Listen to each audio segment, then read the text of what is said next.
The Gaze of Envy, a tale of friendship and curse. That Denver winter, school was a refuge of warmth and noise, but also of small, invisible tensions. I worked with a group of children with special needs, a separate universe within the school routine. Among the caregivers, Sarah stood out from the very first days, helpful, smiling, ready to assist without hesitation. It wasn't long before a friendship formed. She was my support in everything, someone I trusted to share tasks and confidences with. But Sarah had another side. It was subtle, almost imperceptible, but it was there. A biting comment about a colleague's outfit, a skewed glance when someone received compliments, a forced smile in the face of others' achievements. Envy, even disguised, left its marks. I saw it, but tried to ignore it. After all, everyone has their flaws, and Sarah's loyalty to me seemed to compensate for her small acts of malice.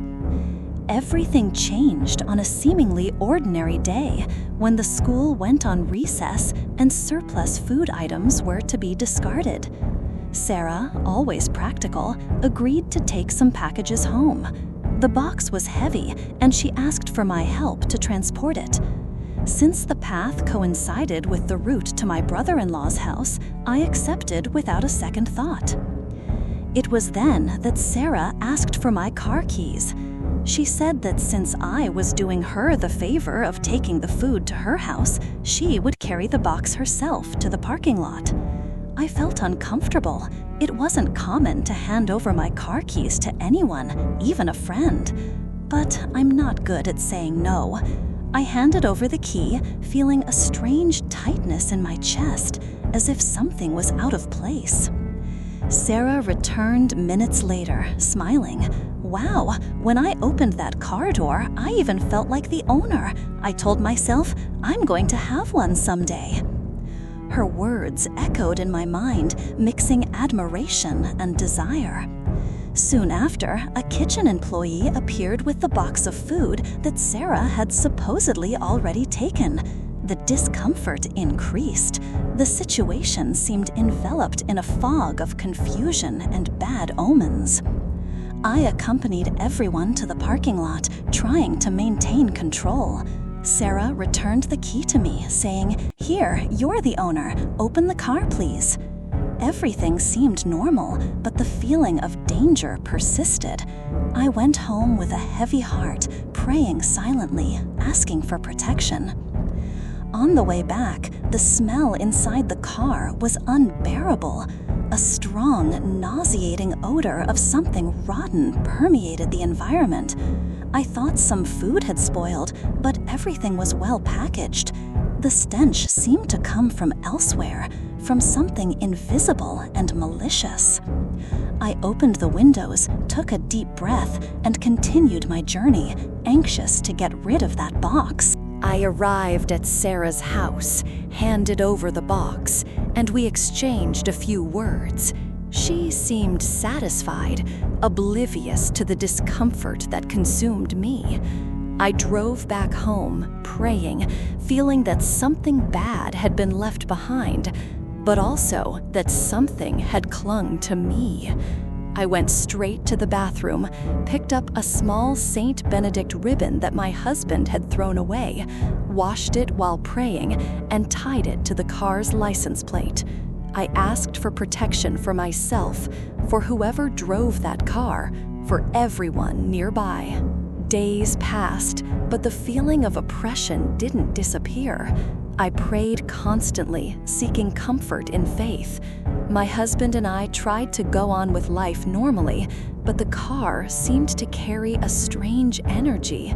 The bad smell persisted, even after opening the windows and cleaning everything.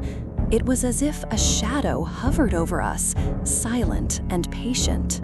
The following weekend, we decided to go out to celebrate something.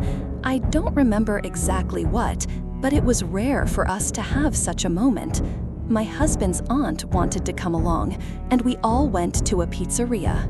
My husband was driving, and he opted for the highway to avoid the chaotic city traffic. As soon as we entered the lane, a huge truck appeared on the left. We were almost finishing passing when suddenly the truck veered into our lane. The front of the truck hit the rear of our car, dragging us for about 200 meters. The truck driver didn't realize what was happening. Our car was small, a Ford Focus, and was practically swallowed by the steel monster.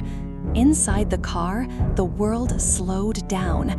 The deafening noise, the smell of burning rubber, the feeling of helplessness, everything merged in eternal seconds. When the truck finally stopped, we got out of the car in shock. People who witnessed the accident stopped to help. One of them said that upon seeing me get out of the car, they couldn't believe it. They swore no one could have survived that. The car was destroyed, the structure twisted, but none of us suffered even a scratch. The insurance company declared it a total loss, but we managed to drive away from there. As soon as the scare passed, a thought imposed itself. Sarah. That whole strange sequence, the request for the key, the rotten smell, the discomfort, the prayers, and now this near-fatal accident. My husband, still pale, confessed that the first thing that came to his mind at the moment of impact was Sarah's name. It was as if a negative energy, a curse, had been cast upon us. We talked about it at home, trying to rationalize, but the feeling was undeniable. Sarah, with her envious demeanor and her words laden with desire, seemed to have left an invisible mark. Envy, the ancients say, dries even pepper plants. I remembered my mother's story.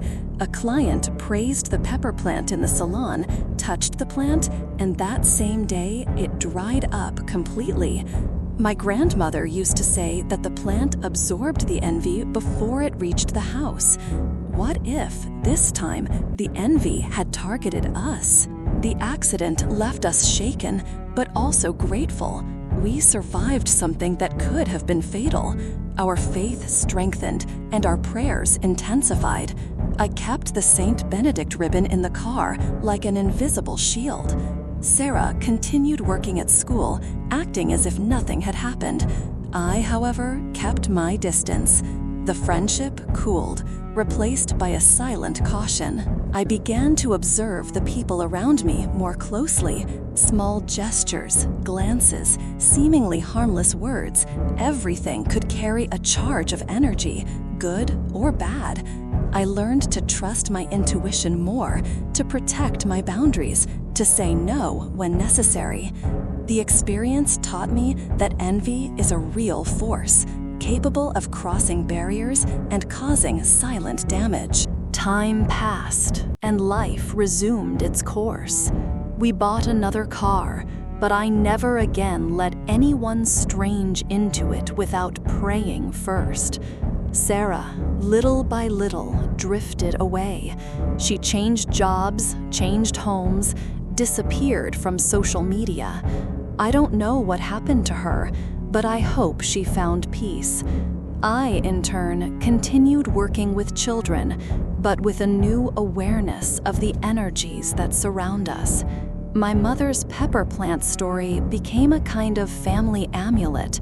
Whenever someone praises something at home, we thank them and offer a pepper leaf, just in case.